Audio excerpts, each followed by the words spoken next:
السلام علیکم ناظرین، محمد شاہد آپ سے مخاطب ہیں۔ ناظرین، آج ہم دو چیزوں پہ بات کروں گا میں آپ کے ساتھ، دو امپورٹنٹ چیزیں جو اس وقت پاکستان میں بہت زیادہ ڈسکس کی جا رہی ہیں، جس میں جو پہلے نمبر پہ ہے وہ گلگت بلتستان کے الیکشنز اور دوسرے نمبر پر ہے کشمیر، آزاد کشمیر میں کیا ہو رہا ہے اس کی پوری ڈیٹیل لے کر میں آپ کی خدمت میں حاضر ہوں۔ تو پہلے بات کریں گے گلگت بلتستان۔ گلگت بلتستان کے الیکشنز کے نتائج جو ہیں وہ آنا شروع ہو چکے ہیں اور اس میں بہت جگہوں کے نتائج آ چکے ہیں۔ اب اس میں کون سی جو پارٹی ہے وہ سب سے آگے ہے؟ اس میں جو سب سے آگے ہے وہ ہے پی پی پی، یعنی پاکستان پیپلز پارٹی، اس میں سب سے آگے ہے، جنہوں نے 10 نشستوں پر کامیابی حاصل کی ہے۔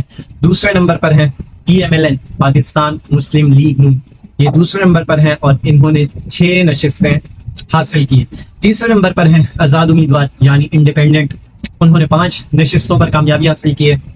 اس کے بعد پاکستان تحریک انصاف، جس پارٹی کو یہاں پر سب سے زیادہ مقبول سمجھا جا رہا تھا، اس نے صرف اور صرف 2 نشستیں حاصل کی ہیں۔ اور جو آخری نمبر پہ ہے وہ ہے ایم ڈبلو ایم، مجلس وحدت المسلمین، یہ ایک اور پارٹی ہے، اس نے 1 نشست حاصل کی ہے۔ تو ایک ٹوٹل تھی 24 سیٹیں اور یہاں پر اکثریت کسی کو بھی نہیں ملی، یعنی اگر ہم پاکستان پیپلز پارٹی کی بات کریں تو انہوں نے 10 نشستیں حاصل کی ہیں، اور بھی انہیں اگر گورنمنٹ بنانی ہے تو وہاں پر کسی نہ کسی کے ساتھ اتحاد کرنا پڑے گا۔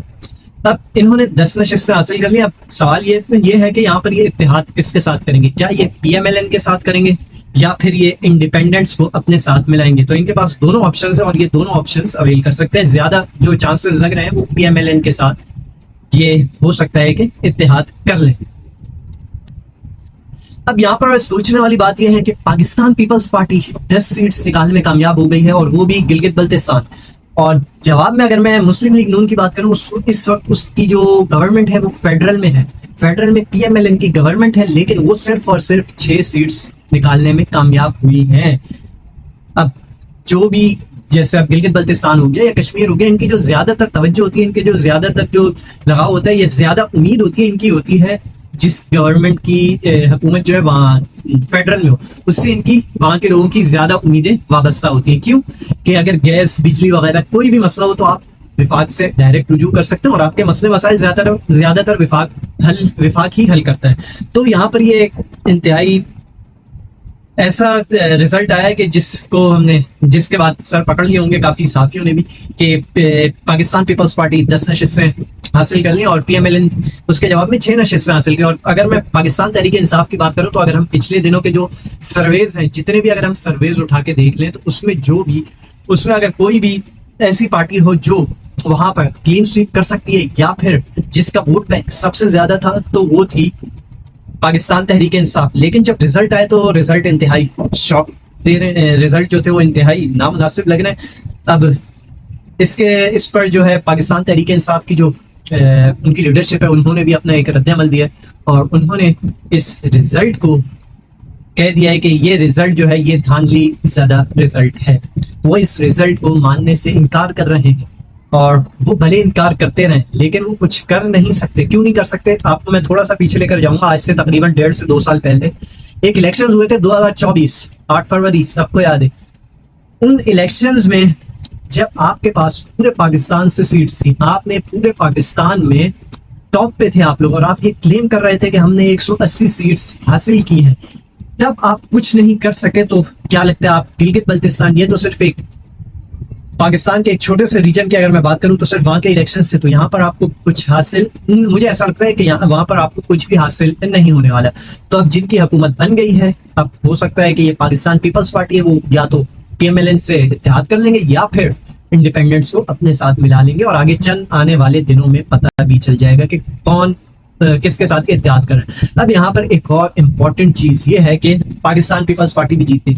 اب الیکشن سے پہلے ایک چیز تھی، ایک بات چل رہی تھی کہ 28ویں آئینی ترمیم، اس پر بہت بات چیت ہو رہی تھی، اور اب ایسا لگتا ہے کہ 28ویں آئینی ترمیم بھی پاس ہو جائے گی اور بڑی آسانی سے پاس ہو جائے گی۔ تو یہ بھی آگے آنے والے دنوں میں پتہ چل جائے گا کہ کیا 28ویں آئینی ترمیم پاس ہو رہی ہے یا نہیں ہو رہی۔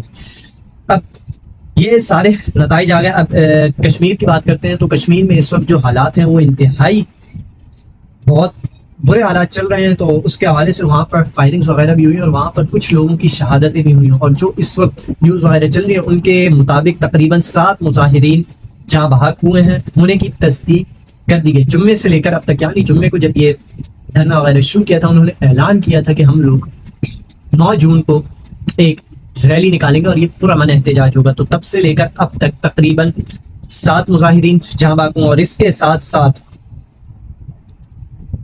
پولیس اہلکار جو سیکیورٹی کے اہلکار تھے ان کی بھی جانیں گئی ہیں، اور تقریباً 4 سیکیورٹی اہلکاروں کے علاوہ 7 مظاہرین کے مارے جانے کی تصدیق ہے. یعنی کہ ابھی جو انفارمیشن چل رہی ہے سوشل میڈیا پر تو بہت برے حالات دکھائی جا رہے ہیں، لیکن ڈیجیٹل میڈیا پر وہ حالات نہیں دکھائے جا رہے. تو اگر واقعی حالات اتنے خراب ہیں تو عوامی ایکشن کمیٹی کو بھی چاہیے کہ ٹیبل پر بیٹھیں، مذاکرات کریں، آپ کے جو بھی مسئلے مسائل ہیں وہ گورنمنٹ کے ساتھ بیٹھ کر حل کریں، کیونکہ لڑنے سے کوئی فائدہ نہیں ہے، لڑنے سے کچھ بھی نہیں ملنا، آپ کو بھی نہیں ملنا، الٹا غریب عوام کی جانیں جاتی ہیں، غریب عوام کو مشکلات کا سامنا کرنا پڑتا ہے. تو اگر آپ کے کوئی مطالبات ہیں تو آپ ان مطالبات کو ایک دفعہ پھر گورنمنٹ کو بولیں، اور جو بھی وہاں کی حکومت ہے ان سے بولیں کہ آپ ہماری یہ مطالبات مانیں، تاکہ ہم لوگ بھی گھر جائیں، ہم لوگ بھی سکون سے رہیں اور آپ لوگ بھی سکون سے رہیں. اب اس پر جناب ہمارے جو ایک سینئر صحافی ہیں حامد میر صاحب، انہوں نے ایک انتہائی اہم باتیں کی ہیں، وہ میں آپ کے سامنے رکھتا ہوں. وہ کہتے ہیں کہ عجیب حکومت ہے، وہ اس میں حکومت کو ٹارگٹ کر رہے ہیں کہ عجیب حکومت ہے جن کے ساتھ مذاکرات کرتی ہے اور پھر ایک تحریری معاہدہ بھی کرتی ہے. یعنی آج سے کچھ ماہ پہلے پاکستان نے کشمیر کے ساتھ کچھ مذاکرات کیے تھے اور تحریری معاہدہ بھی کیا تھا کہ آپ کے جو مذاکرات ہیں وہ ہم آگے آنے والے چند دنوں میں آپ کے مذاکرات کو ہم قبول کر لیں گے اور انہیں منظور بھی کر لیں گے اور ان پر کام بھی کیا جائے گا. تو معاہدے بھی کرتی ہے، کچھ عرصے کے بعد انہیں دہشت گرد قرار دے دیتی ہے، ان پر پابندی لگا دیتی ہے. آزاد جموں و کشمیر حکومت کی طرف سے جموں و کشمیر جوائنٹ عوامی ایکشن کمیٹی پر پابندی کا معاملہ دراصل خود حکومت کے بارے میں کئی سوالات کو جنم دے رہا ہے. مت بھولیے کہ پاکستان 14 اگست 1947 کو قائم ہوا اور کشمیریوں کی موجودہ تحریک آزادی 13 جولائی 1931 کو شروع ہوئی. 13 جولائی آج بھی یوم شہدائے کشمیر کے طور پر منایا جاتا ہے. تو یہ جناب حامد میر صاحب نے کشمیر کے حوالے سے اور گورنمنٹ کے حوالے سے کچھ باتیں کی ہیں، وہ میں نے آپ کے سامنے رکھی ہیں. اب آگے ایک اور امپورٹنٹ چیز کل کے دن کے لیے، تو کل 9 جون ہے اور 9 جون کو ایک ہڑتال کا اعلان کیا گیا ہے عوامی ایکشن کمیٹی کی طرف سے. تو کل کے لیے انہوں نے اپنے جو ان کا ایک پیج ہے اس پر بھی انہوں نے یہ چیز ڈالی ہے کہ کل 9 جون بروز منگل صبح 10 بجے قلندری اور بلوچ سے احتجاجی مارچ راولہ کوٹ کی جانب روانہ ہوگا. تمام احباب سے گزارش ہے کہ یہ پیغام اپنے رابطے میں موجود ہر فرد تک ضرور پہنچائیں اور انہیں آگاہ کریں کہ وہ صبح 10 بجے اپنے اپنے علاقوں میں پہنچ کر اس پرامن احتجاجی مارچ کا حصہ بنیں. آئین، اتحاد، تنظیم و ضبط اور ذمہ داری کا عملی مظاہرہ کریں. ایک دوسرے کا خیال رکھیں، نظم و ضبط برقرار رکھیں اور پرامن انداز میں اپنے جائز حقوق کے لیے اپنی آواز بلند کریں. اتحاد ہماری طاقت ہے اور پرامن جدوجہد ہماری پہچان ہے. تو یہ ایک میسج ہے کشمیر کی جو عوامی ایکشن کمیٹی ہے کہ انہوں نے دیا ہے. جو لوگ کل احتجاج میں شرکت کرنا چاہتے ہیں، یہ احتجاج صحیح ہے، آپ کا پرامن احتجاج ایک رائٹ ہے لوگوں کے لیے، تو یہ اپنے اسی رائٹ کا استعمال کر رہے ہیں. تو اب دیکھنا ہوگا کہ کل کیا ہوتا ہے.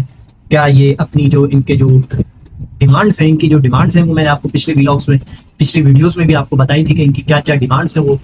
تو کیا یہ کل ان کی ڈیمانڈس پر کام کیا جاتا ہے، ان کی ڈیمانڈس مانی جاتی ہیں یا نہیں مانی جاتی، اور کل ان کا جو احتجاج ہے یا ان کی جو ایک ریلی ہے وہ کہاں تک آگے جاتی ہے. تو اس کے حوالے سے بھی ہم کل اپڈیٹ کرتے رہیں گے. تو ابھی تک اتنا ہی. Thank you very much. اپنا خیال رکھیں اور اپنا فیڈ بیک ضرور دیں. اللہ حافظ.